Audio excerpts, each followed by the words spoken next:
Hello students, कैसे हैं आप सभी लोग। मेरा नाम है जयदीप आमेटा और आज हम बात करने वाले हैं वर्क और एनर्जी के third part which is energy की। हम वर्क और पावर के बारे में पढ़ चुके हैं। वर्क को हमने डिफाइन किया एफ डॉट एस से। पावर को हमने बोला कि रेट ऑफ डूइंग वर्क या एफ डॉट वी। आज बात करते हैं एनर्जी की। तो एनर्जी जो टर्म है उसका मतलब क्या है। एनर्जी का मतलब है कि किसी ऑब्जेक्ट के पास अगर कैपेसिटी है वर्क करने की तो मैं बोलूंगा कि उसके पास एनर्जी है। तो एनर्जी क्या है? कैपेसिटी टू डू वर्क या एबिलिटी टू डू वर्क। बिना एनर्जी के वर्क पॉसिबल नहीं है, ये आप मान सकते हैं। ठीक है, तो उसी से हम रिलेट करते हैं और इसीलिए आप ये भी देखेंगे कि एनर्जी और वर्क को की अगर जो यूनिट्स हैं वो सेम चलती हैं। जूल वर्क की भी यूनिट हमने पढ़ी थी और वही यूनिट एनर्जी की भी होती है। ठीक है, तो हम लिख सकते हैं energy is defined as capacity of doing work. When we say that a body has energy, we mean that it can do work. तो इसलिए इसकी यूनिट जो है वो भी आएगी जूल। देख सकते हैं एनर्जी के बारे में, capacity to do work. And इसकी यूनिट्स आएंगी सेम जो जूल वर्क की यूनिट थी। इसका डायमेंशन फॉर्मूला भी जो सेम वर्क का था, ml2t-2। ठीक है, इसकी कुछ प्रैक्टिकल यूनिट्स और होती हैं। प्रैक्टिकल यूनिट्स क्या है देख लो। जैसे हमने कल पढ़ा था एक किलोवाट आवर। किलोवाट आवर हमने पढ़ा था, मैंने बोला था कि जो बिजली के बिल पे आपका लिखा था एक unit is equal to 1 kilowatt hour. और हमने वहीं से ये भी देखा था कि भाई पावर इनटू टाइम जहां भी होता है वो आपको एनर्जी देता है तो या वर्क देता है। तो वही ये सेम बात है यहाँ पे। वॉट पावर की यूनिट है, आर टाइम की यूनिट है, तो power into time will give you energy. ये होता है, कल आपने देखा था 3.6 इंटू 10⁻⁶ जूल्स। एक यूनिट होती है एनर्जी की कैलोरी। ये आपको कई जगह देखने मिलेगी, तो ये इंपॉर्टेंट है।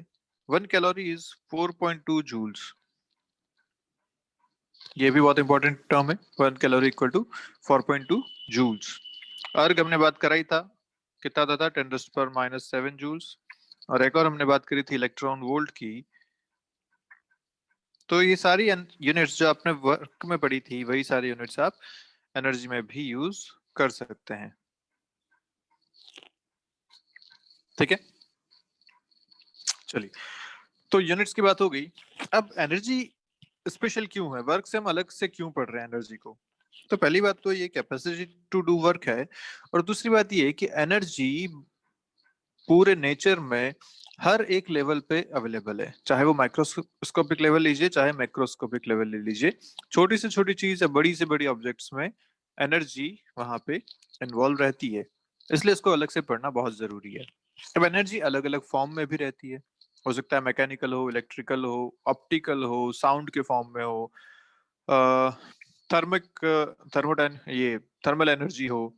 ऐसी दुनिया भर की एनर्जी हम कह सकते हैं, न्यूक्लियर एनर्जी, मॉलिक्यूलर एनर्जी, ऐसी सारी एनर्जीज, केमिकल एनर्जी, अलग अलग फॉर्म में एनर्जी अवेलेबल नेचर में हमारे पास रहती है। और एनर्जी की खास बात यह है कि ये एक फॉर्म से दूसरे फॉर्म में कन्वर्ट भी की जा सकती है। जैसे बहुत छोटा सा एग्जांपल अगर आप लीजिए, तो आपके ऊपर पंखा चल रहा है, तो भाई वो एनर्जी आई कहाँ से? क्या इलेक्ट्रिसिटी उस पंखे को चला रही है? यस। पंखा चल रहा है, पंखा एक मशीन है, मशीन अगर घूम रही है तो मैकेनिकल एनर्जी हमें प्रोवाइड कर रही है। और मैकेनिकल एनर्जी अगर प्रोवाइड कर रही है तो आई कहाँ से? इलेक्ट्रिकल एनर्जी से। इलेक्ट्रिसिटी जो आई उसने एनर्जी ट्रांसफर करी, उससे पंखा घूमा। तो इलेक्ट्रिकल एनर्जी से मैकेनिकल एनर्जी ये बनी। या अगर ट्यूबलाइट जल रही है या कोई बल्ब जल रहा है, एलईडी जल रही है, तो वो इलेक्ट्रिकल एनर्जी से क्या ऑप्टिकल एनर्जी में कन्वर्ट हुआ? यस। ऐसे आप अगर सुन पा रहे हैं तो इलेक्ट्रिकल एनर्जी से साउंड एनर्जी में कन्वर्ट हो रहा है, एकॉस्टिकल एनर्जी में कन्वर्ट हो रहा है। आप पानी गर्म कर पाते हैं अगर इलेक्ट्रिसिटी से, तो थर्मल एनर्जी में कन्वर्ट हो रहा है। तो ऐसे बहुत सारे कन्वर्जन है। आप अगर अपनी बैटरी चार्ज कर रहे हैं तो इलेक्ट्रिसिटी से केमिकल एनर्जी में कन्वर्ट हो रहा है, और जो बैटरी को यूज कर रहे हैं तो केमिकल एनर्जी से फिर से इलेक्ट्रिकल एनर्जी में कन्वर्ट हो रहा है। आपके घर जब लाइट चली जाती है, बाहर जनरेटर चलता है, तो जनरेटर में क्या हो रहा है? आपने डीजल जनरेटर की बात करें जिसको डीजी कहते हैं, डीजल जनरेटर अगर आपने यूज कर रहे हैं तो उसमें डीजल आप भर रहे हैं फ्यूल के तौर पे। वो फ्यूल जब बर्न हो रहा है तो उसकी वजह से मैकेनिकल एनर्जी अंदर प्रोड्यूस हो रही है। वो जो डीजल में जो रोटर लगा हुआ है वो घूम रहा है, किस वजह से घूमा? फ्यूल बर्न हुआ, तो फ्यूल की जो एनर्जी थी, जो केमिकल एनर्जी वहां थी, वो मैकेनिकल एनर्जी में कन्वर्ट हुई, और उस रोटर के घूमने की वजह से इलेक्ट्रिसिटी प्रोड्यूस हुई, तो आगे जाके वो मैकेनिकल एनर्जी इलेक्ट्रिसिटी में कन्वर्ट हुई, इलेक्ट्रिकल एनर्जी में कन्वर्ट हुई। तो ऐसे एनर्जी पढ़ना इसलिए बहुत इंपॉर्टेंट है क्योंकि एक तो वैरायटी ऑफ अपने पास अवेलेबल है, अलग अलग फॉर्म में अवेलेबल है, और दूसरी बात आपस में इनको कन्वर्ट भी किया जा सकता है। क्लियर यहाँ तक सारी बातें? चलिए, तो हम अभी जो एनर्जी पढ़ने वाले हैं वो बात करेंगे सिर्फ मैकेनिकल एनर्जी की। आगे जब हम चलेंगे तो सारी एनर्जीज पढ़ेंगे। जब साउंड का चैप्टर पढ़ेंगे तो साउंड एनर्जी पढ़ेंगे, लाइट पढ़ेंगे तो ऑप्टिकल एनर्जी पढ़ेंगे, जब इलेक्ट्रोस्टैटिक में जाएंगे तो इलेक्ट्रिकल एनर्जी पढ़ेंगे, मैग्नेटिक एनर्जी पढ़ेंगे, वो सारी बातें आगे आएंगी। पर फिलहाल हम मैकेनिक्स पढ़ रहे हैं तो इसमें हम बात करेंगे मैकेनिकल एनर्जी की। ठीक है, तो मैकेनिकल एनर्जी में दो टाइप की एनर्जी हम पढ़ने वाले हैं। कौन कौन सी आएंगी? एक आएगी काइनेटिक एनर्जी, और दूसरी आएगी आपके पास पोटेंशियल एनर्जी।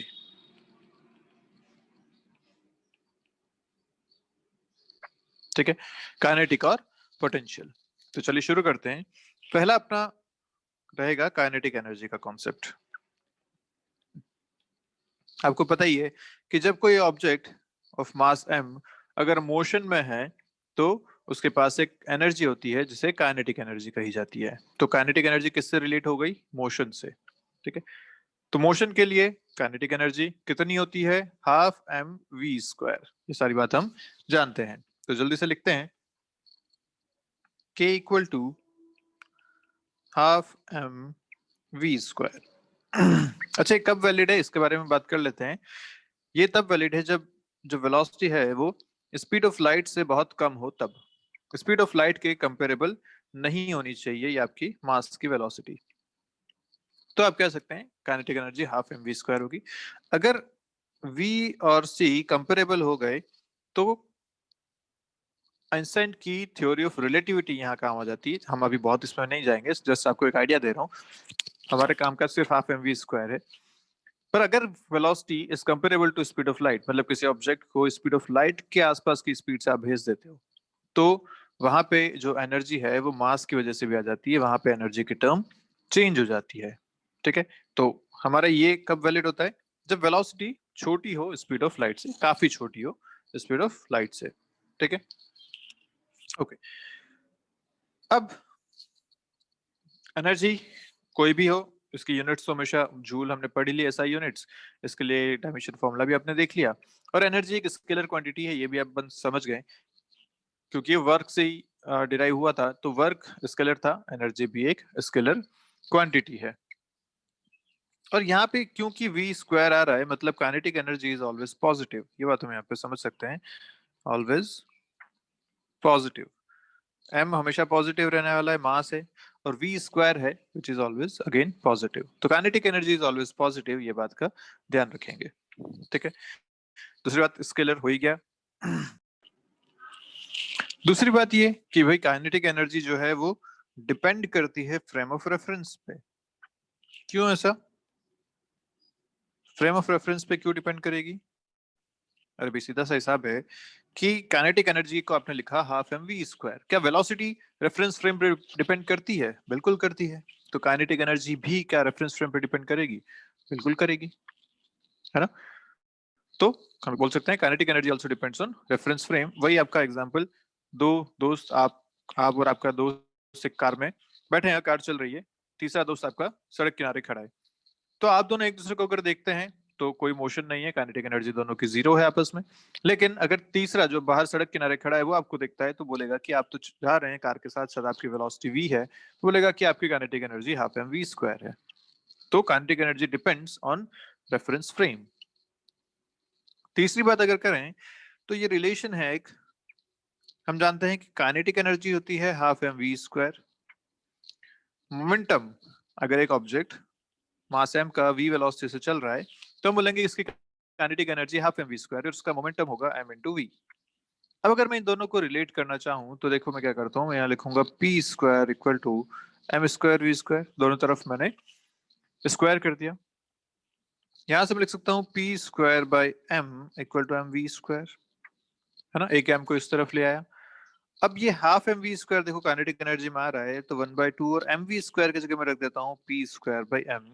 यहाँ से आपको एक रिलेशन मिलता है K equal to P square by 2m। Another important relation बहुत सारी जगह यूज आता है, ध्यान रहना चाहिए। या अगर मुझे p लिखना है तो मैं लिखूंगा √2km। यही से अपन देख पा रहे हैं, ये भी रिलेशन बहुत ही इंपॉर्टेंट है, हमें ये हमेशा याद रहना चाहिए कि मोमेंटम और काइनेटिक एनर्जी का एक रिलेशन होता है। तो ये बात हमें ये भी दिखाती है कि भाई अगर मोमेंटम किसी ऑब्जेक्ट के पास है तो उसके पास काइनेटिक एनर्जी भी होगी, या फिर अगर काइनेटिक एनर्जी है किसी ऑब्जेक्ट के पास तो उसके पास मोमेंटम भी होगा। दोनों इंटर रिलेटेड चीजें हैं और मैथमेटिकल रिलेशन इनका इस तरीके से दिया जा सकता है, k equal to P square by 2m से। क्लियर है बात? चलिए नेक्स्ट जो हमने कल बात करी थी वर्क एनर्जी थ्योरम की, वो भी एक बार फिर से देख लेते हैं। क्या कहता था वो? Change in kinetic energy equal to net work done by all the forces. अब ये फोर्सेस कोई भी हो सकते हैं, कंजर्वेटिव, नॉन कंजर्वेटिव, किसी भी टाइप के फोर्सेस हो सकते हैं। तो इसका एक जल्दी से एग्जांपल ले लेते हैं। अगर कंजर्वेटिव फोर्स की बात करूं तो ग्रेविटेशनल एक कंजर्वेटिव फोर्स है, ठीक है। ग्रेविटेशनल फोर्स एक कंजर्वेटिव फोर्स है। अब किसी ऑब्जेक्ट को अगर आप ऊपर की तरफ फेंक रहे हैं, ग्राउंड से आपने ऊपर की तरफ फेंका इसे, ठीक है। तो सोचिए जब फेंका तो स्पीड इसकी यू रही होगी, जब ये टॉप पे पहुंच जाएगा तो इसकी फाइनल स्पीड 0 हो चुकी होगी उस टाइम पे। जब ये ऊपर पहुंचेगा फिर ये नीचे गिरना शुरू करेगा। तो mg लग रहा है नीचे की तरफ, मतलब mg का जो वर्क डन है वो नेगेटिव है। यहाँ से मैं बात समझ में आ रही है, क्योंकि इसका जो डिस्प्लेसमेंट हुआ वो हुआ ऊपर की तरफ, फोर्स नीचे की तरफ, work done bye mg negative आया।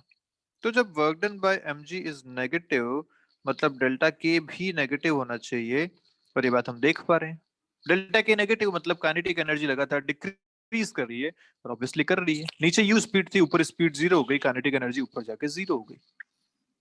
तो ये बात बिल्कुल ठीक है, वर्क एनर्जी सर हम आराम से यूज कर सकते हैं। और ये अगर ऐसा होता कि इस ऑब्जेक्ट को आपने ऊपर से ड्रॉप किया होता, इनिशियल स्पीड 0 होती, तो नीचे आते आते इसकी एक वेलोसिटी हो जाती, यहाँ पे आते आते इसके पास एक वी वेलोसिटी हो जाती। बिल्कुल होता है ऐसा। क्यों होता है ऐसा? क्योंकि इस बार mg नीचे की तरफ है और इस बार डिस्प्लेसमेंट भी नीचे की तरफ है। वर्क डन पॉजिटिव है तो मतलब change in kinetic energy positive है, इसका मतलब काइनेटिक एनर्जी इंक्रीज हुई है। बिल्कुल हुई है। ऊपर वो रेस्ट पे था, काइनेटिक एनर्जी 0 थी, नीचे आते आते काइनेटिक एनर्जी बढ़ गई। तो वर्क एनर्जी थ्योरम चाहे कंजर्वेटिव फोर्स लगाइए चाहे नॉन कंजर्वेटिव फोर्स लगाइए। नॉन कंजर्वेटिव का एग्जांपल हमने लिया था फ्रिक्शन, ठीक है। तो फ्रिक्शन के केस में भी देख लेते हैं। अगर ये ऑब्जेक्ट इस तरफ चल रहा है with speed u, initial speed इसकी u है, फ्रिक्शन इस पे पीछे की तरफ लगेगा क्योंकि रिलेटिव मोशन को अपोज करता है। फ्रिक्शन की वजह से ये आगे चल के ऑब्जेक्ट रुक गया यहाँ पे 0। इसने एक डिस्प्लेसमेंट कवर किया, लेट्स से s। डिस्प्लेसमेंट की डायरेक्शन भी यही थी। तो वर्क डन फ्रिक्शन का कितना था यहाँ पे? क्या नेगेटिव था? बिल्कुल, क्योंकि friction is opposing the motion. Displacement है टुवर्ड्स राइट, फ्रिक्शन लग रहा है towards left. Work done negative है। जब वर्क डन नेगेटिव होता है तो चेंज इन काइनेटिक एनर्जी भी नेगेटिव है, मतलब काइनेटिक एनर्जी डिक्रीज हुई है। बिल्कुल हम यहाँ देख पा रहे हैं कि काइनेटिक एनर्जी डिक्रीज हुई है, ठीक है। तो work energy theorem another important aspect है, ध्यान रखेंगे। मोमेंटम का और काइनेटिक एनर्जी का जो रिलेशन आपने देखा वो भी बहुत इंपॉर्टेंट है, ये भी ध्यान रखेंगे, ठीक है। बात काइनेटिक एनर्जी का फॉर्मूला तो आपको याद ही है, हाफ एम वी स्क्वायर अपने पास सीधा सीधा उसका तरीका है। दूसरी बात आते हैं विच इज पोटेंशियल एनर्जी। चलिए बात करते हैं पोटेंशियल एनर्जी की।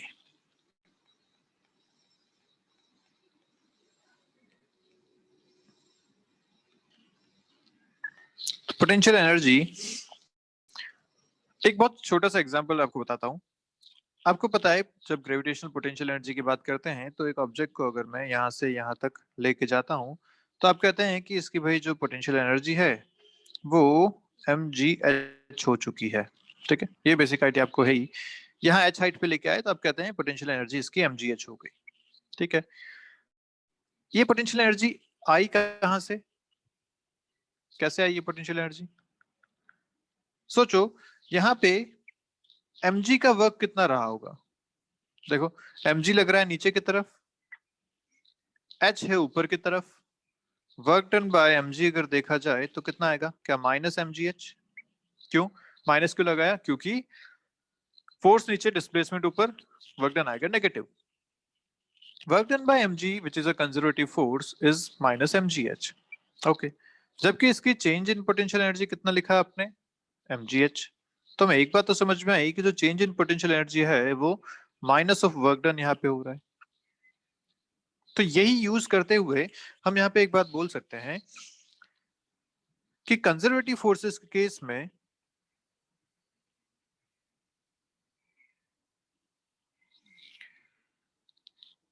जो फोर्स होता है वो होता है minus D U by D are.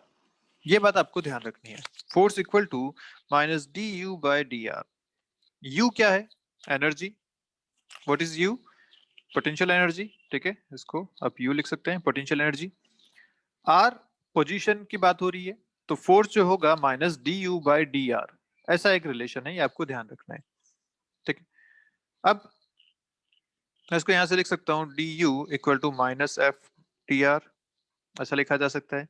अगर मैं इसको इंटीग्रेट करूं तो मुझे चेंज अगर निकालना है तो मैं इसको U1 से U2 करता हूँ कि इनिशियल एनर्जी U1 थी, final energy let's say U2 हो गई, equal to minus F T R. अगर ऐसा करना है तो ये R1 से R2 ऐसा कर सकता हूँ।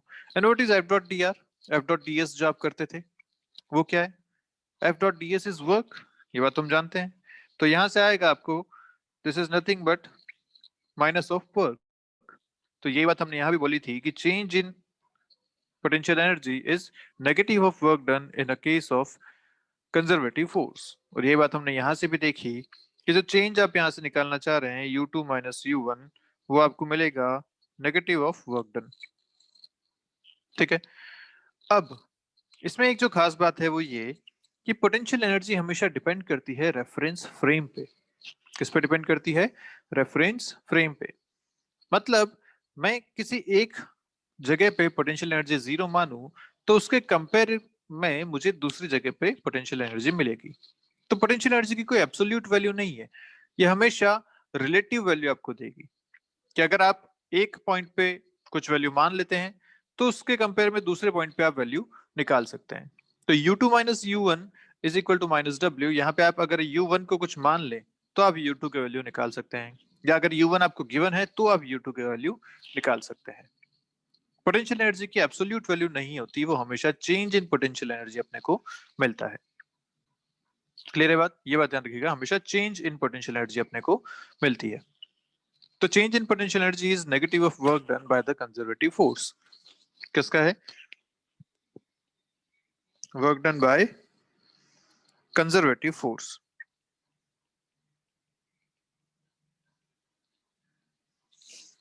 ठीक, अब इसके बारे में मैं कुछ और आपको बताता हूं कि भाई generally we assume that at infinity potential energy equal to zero। Infinite distance पे पोटेंशियल एनर्जी जीरो है ऐसा हम मानते हैं।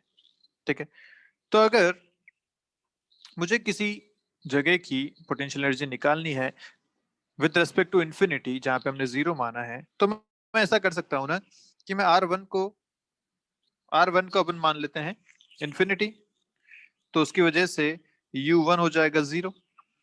ठीक है, अब मैं अगर देखूं इंटीग्रेशन में तो क्या लिखा हुआ है, इंटीग्रल डी यू जीरो से U तक। ठीक है, equal to minus integral F dot D R, कहां से कहां तक, ये हो जाएगा आपका R1 आपने माना इन्फिनिटी और ये हो जाएगा R तक। R2 को मैंने R लिख लिया क्योंकि अब 1 और 2 तो है नहीं, तो इन्फिनिटी से R ये लिख लिया और 0 से U तक वो लिख लिया। यहां से आपको मिल रहा है देखिए U equal to minus integral F dot D r infinite से लेके R तक। This is nothing but minus work done. Work done किसका, work done by conservative force in displacing an object from infinity to R। ये क्या है, work done by conservative force in displacing the object from infinite to r। किसी object को बहुत ही ज्यादा distance से किसी एक पोजीशन r तक लेके आने में किया गया वर्क डन इज w, और उसका माइनस साइन लगा के is equal to potential energy of that point r। ये कब पॉसिबल है? जब हमने इनफाइनाइट पे पोटेंशियल एनर्जी को जीरो माना है। तो ये बात ध्यान रखेंगे कि हमारा अजम्पशन है कि इन्फिनिटी पे पोटेंशियल एनर्जी जीरो है, तो जाके हम किसी पॉइंट पे पोटेंशियल एनर्जी लिख पा रहे हैं बाय वर्क डन। क्लियर है बात? तो आपको ये रिलेशन हमेशा याद रहना चाहिए, जो फर्स्ट रिलेशन हमने लिखा है, इस पे कई बार क्वेश्चन बनता है, F equal to minus D u by d r. ठीक है, इसमें हम आगे कुछ क्वेश्चंस करेंगे भी, पर ये रिलेशन हमें हमेशा ध्यान देना चाहिए। और ये भी कि दिस कंजर्वेटिव फोर्स का अगर वर्क डन हो रहा है तो उसका नेगेटिव साइन लगा के is equal to change in potential energy. ये भी बहुत इंपॉर्टेंट है, हम कई बार इसे यूज करने वाले हैं। ठीक है, चलिए, तो इस बात को अगर आप चाहें तो लिख भी सकते हैं। हम लिख सकते हैं यहाँ पे, in case of conservative force, आप लिख लीजिए, in case of conservative force potential energy is equal to negative of work done. In case of conservative force, potential energy is equal to negative of work done in shifting the body from some reference position to given position, and shifting the body from some reference position to given position. अब यहां हमने reference infinite मान रखा था, तो infinite से are तक लेके आए थे। अब कुछ और रेफरेंस मानते तो वहां से आर तक ले आते, तब भी हम उसमें चेंज इन पोटेंशियल एनर्जी को कह सकते थे। ठीक है, इसीलिए अगर आप एक कंजर्वेटिव फील्ड में, या जैसे ग्रेविटेशन फोर्स लग रहा है, इलेक्ट्रोस्टैटिक फोर्स आगे जब बात करेंगे, तो जब कंजर्वेटिव फोर्स का हम वर्क डन देखते हैं, तो अगर वर्क डन नेगेटिव है तो हम बोलते हैं कि पोटेंशियल एनर्जी इंक्रीज हो गई है। तो आप ये लिख सकते हैं, यहाँ देखा ही है आपने, इस फॉर्मूला से आप देख ही पा रहे हैं बात, कि अगर वर्क डन नेगेटिव है लेट्स से, तो नेगेटिव नेगेटिव पॉजिटिव हो जाएगा। भाई अगर इफ W इज नेगेटिव, तो U2 माइनस U1 क्या हो जाएगा? माइनस ऑफ नेगेटिव, मतलब ये टोटल मिला के हो जाएगा पॉजिटिव। तो U2 माइनस U1 अगर पॉजिटिव हो गया, मतलब final energy is more than initial energy. तो यही बात हम कहना चाह रहे थे कि अगर वर्क डन नेगेटिव है तो पोटेंशियल एनर्जी इंक्रीज होती है, और अगर वर्क डन पॉजिटिव है तो पोटेंशियल एनर्जी डिक्रीज होती है। तो अगर मैं आपको बोलूं इस तरीके से कि ग्रेविटेशन के केस में ये ऑब्जेक्ट ऊपर से नीचे की तरफ आ रहा है, तो इसके लिए ग्रेविटेशन का वर्क डन कैसा है? mg भी नीचे है, डिस्प्लेसमेंट भी नीचे है, वर्क डन पॉजिटिव है। जब वर्क डन पॉजिटिव होता है तो मैं लिखूंगा इसका U2 minus U1 equal to minus of positive equal to negative. तो U2 माइनस U1 नेगेटिव आया, मतलब U2 is less than U1, final energy, इसकी जो पोटेंशियल एनर्जी है वो लेस देन इनिशियल एनर्जी है। ये बात हम जानते ही हैं कि जब अर्थ की सरफेस से ऑब्जेक्ट ऊपर की तरफ चलता है तो पोटेंशियल एनर्जी इंक्रीज होती है, जब नीचे की तरफ आता है तो पोटेंशियल एनर्जी डिक्रीज होती है। क्लियर है बात? चलिए, पोटेंशियल एनर्जी से रिलेटेड कुछ बातें हैं वो जल्दी से देख लेते हैं। पहली बात तो ये कि जो पोटेंशियल एनर्जी है can be defined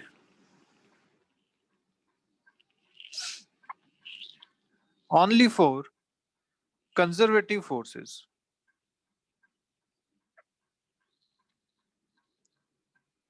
important point है, पोटेंशियल एनर्जी सिर्फ और सिर्फ कंजर्वेटिव फोर्सेस के लिए ही डिफाइन होती है, नॉन कंजर्वेटिव फोर्सेस के लिए पोटेंशियल एनर्जी डिफाइन नहीं होती।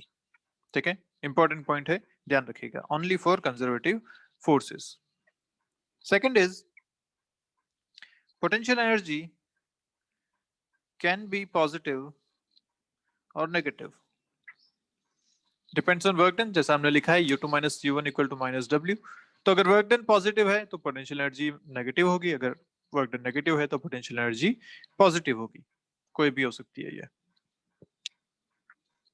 तीसरा, potential energy depends on frame of reference, बिल्कुल ठीक बात है।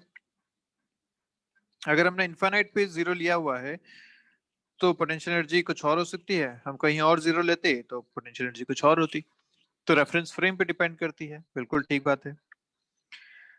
Fourth point is a moving object may और may not have potential energy. मतलब मूविंग ऑब्जेक्ट के पास काइनेटिक एनर्जी तो है, मूव कर रहा है, काइनेटिक एनर्जी तो है, पर उसके पास पोटेंशियल एनर्जी हो सकती है, नहीं भी हो सकती है। ठीक है।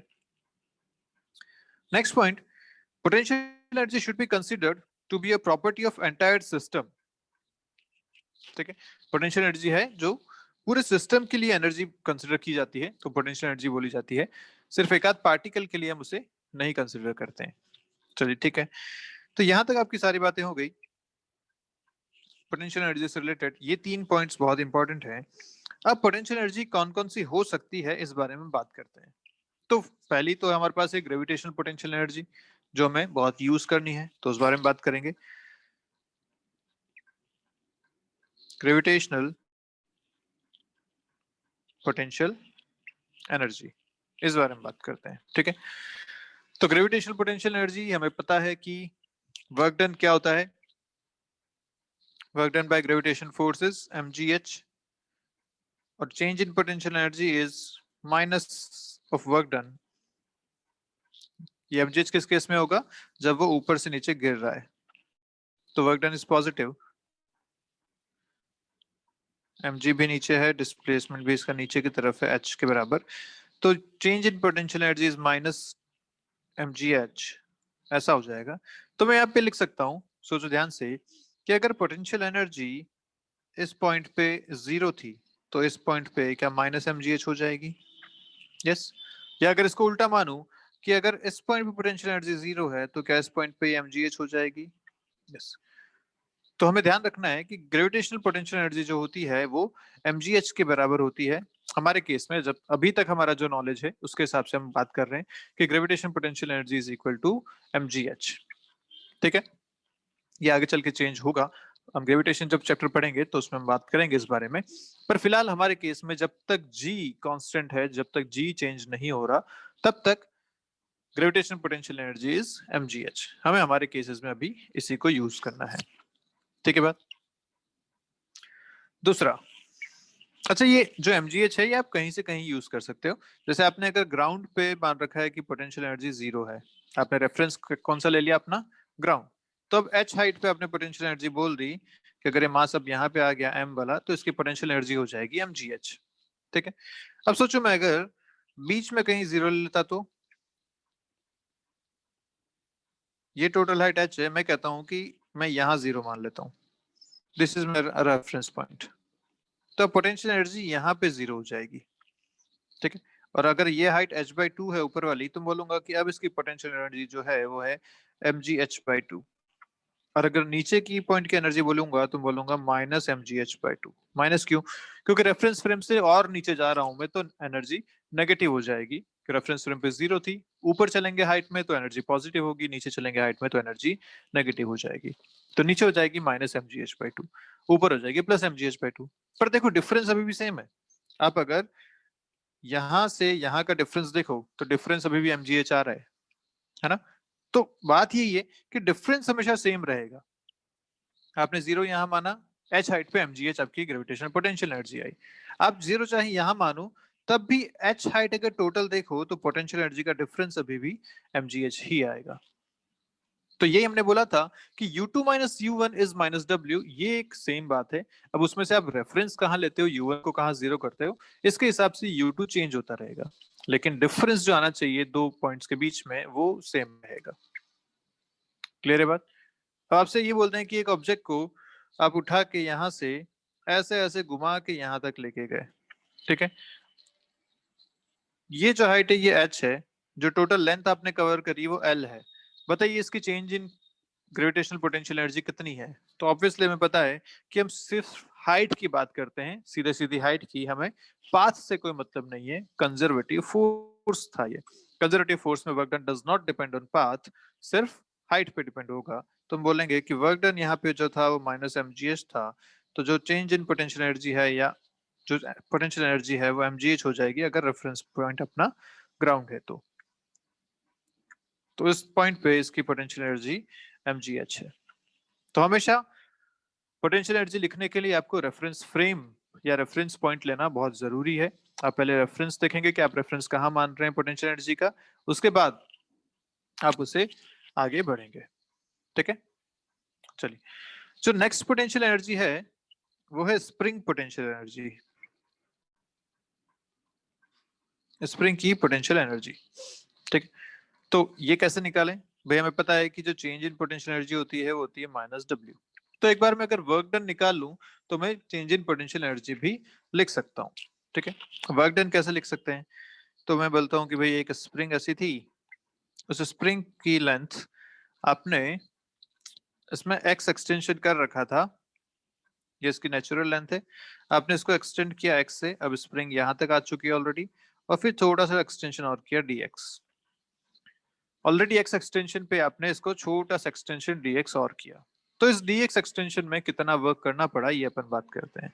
तो जब ये स्प्रिंग ऑलरेडी यहाँ पे थी, इस पोजीशन पे थी, आपने इसको थोड़ा सा और बढ़ाया dx, तो इस पे अंदर उस टाइम फोर्स कितना लग रहा है?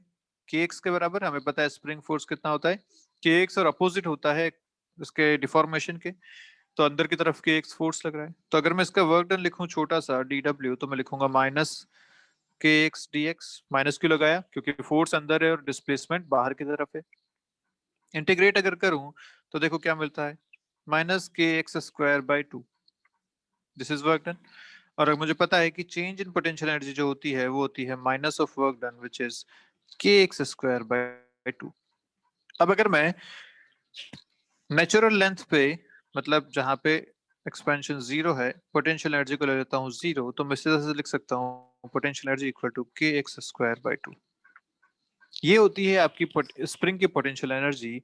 जितना इसमें एक्सपेंशन होगा या जितना इसमें डिफॉर्मेशन होगा, बेसिकली नॉट एग्जैक्टली एक्सपेंशन या कंप्रेशन, जितना इसमें डिफॉर्मेशन है, अब वो चाहे इलोंगेशन हो चाहे कंप्रेशन हो, उसके लिए पोटेंशियल एनर्जी लिखी जाएगी kx² by 2 से।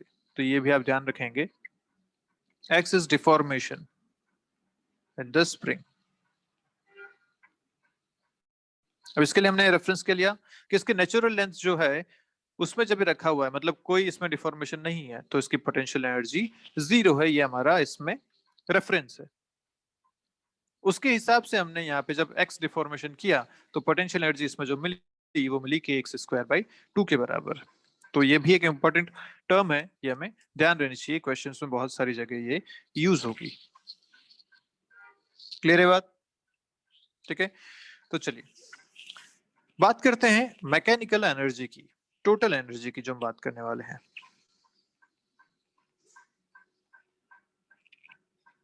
अब मैकेनिकल एनर्जी में आपने दो चीजें पढ़ी, काइनेटिक और पोटेंशियल। पोटेंशियल भी दो टाइप की है, ग्रेविटेशनल और दूसरी स्प्रिंग। ठीक है, अब मैकेनिकल एनर्जी को अगर टोटल लिखा जाए तो total mechanical energy is given as, mechanical energy is defined as sum of kinetic energy and potential energy of the system. ठीक है, इसको आप टोटल एनर्जी भी कहते हो, पर मैकेनिकल एनर्जी क्योंकि सिर्फ मोशन की वजह से या उसकी पोजीशन की वजह से एनर्जीज हैं, इसीलिए इसको मैकेनिकल एनर्जी कहते हैं। Total energy is kinetic energy plus potential energy. ठीक है, अब इसके बारे में कुछ पॉइंट्स हैं। पहली बात तो ये कि ये भी एक एनर्जी है, तो यूनिट तो इसकी भी जूल होने वाली है, इसकी डायमेंशन भी ml2 t-2 ही होने वाला है। एनर्जी तो वही है, तो सब मिला के जूल और डायमेंशन तो वही है।